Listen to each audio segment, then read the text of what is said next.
उपचुनाव पर क्या मैडम महारानी वसुंधरा राजे का सूर्यास्त हो गया है राजस्थान की राजनीति से?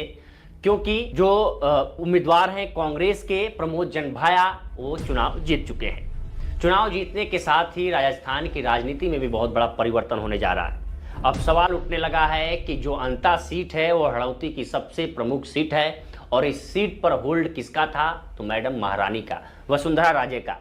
जब मोरपाल सुमन को टिकट दिया गया तो वसुंधरा राजे के कहने पर ही टिकट दिया गया।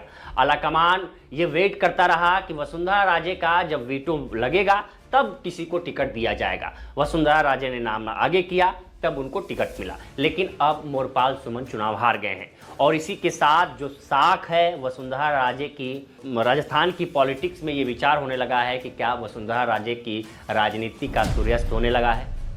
क्योंकि राजस्थान की राजनीति में आप देखेंगे कि प्रमोद जंभाया को अगर हम बात करें कि आखिर प्रमोद जंभाया है कौन।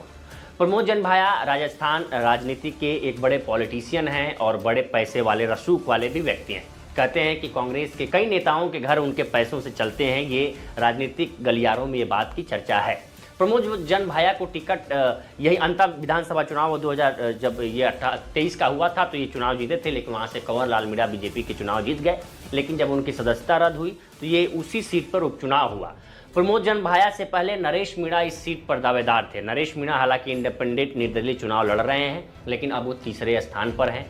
नरेश मीणा कांग्रेस से टिकट मांग रहे थे। उन्होंने डायरेक्ट ट्वीट कर दिया राहुल गांधी को कि उनका परिवार, उनके जो पूर्वज थे वो कांग्रेस से जुड़े रहे, वो चाहते हैं कि कांग्रेस उनको टिकट दे। और निश्चित रूप से अगर नरेश मीणा कांग्रेस के टिकट पर यहाँ चुनाव लड़ते तो वो भी जीतते और पूर्ण बहुमत से जीतते, बम्पर बहुमत से जीतते। आज जो प्रमोद जंभाया ने जीत दर्ज की है उससे कहीं ज़्यादा मार्जिन के वोटों से जीत दर्ज करते नरेश मीणा, इसमें कोई शक नहीं था। क्योंकि नरेश मीणा की जो बैकअप था वो सचिन पायलट कर रहे थे।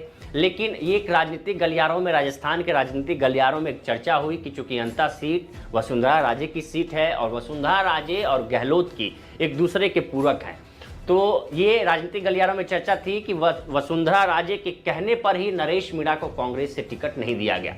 क्यों कि एक क्लियर मैंडेट जीत थी। अगर नरेश मीणा को कांग्रेस से टिकट मिल गया होता तो एक क्लियर मैंडेट जीत थी। इसलिए अशोक गहलोत से वसुंधरा राजे ने संपर्क किया और नरेश मीणा का टिकट कटवाया और प्रमोद जंभाया को टिकट दिलवाया और प्रमोद जंभाया को चुनावी मैदान में उतारा ताकि उनका कैंडिडेट जीत सके, यानी कि जो सुमन है वो जीत सकें। लेकिन अब वो दूसरे स्थान पर हैं, नहीं जीत पाए हैं। इसके बाद से महारानी पे एक डेंट लगना शुरू हो गया है कि अब राजस्थान की राजनीति से उनका सूर्यास्त शुरू हो गया है।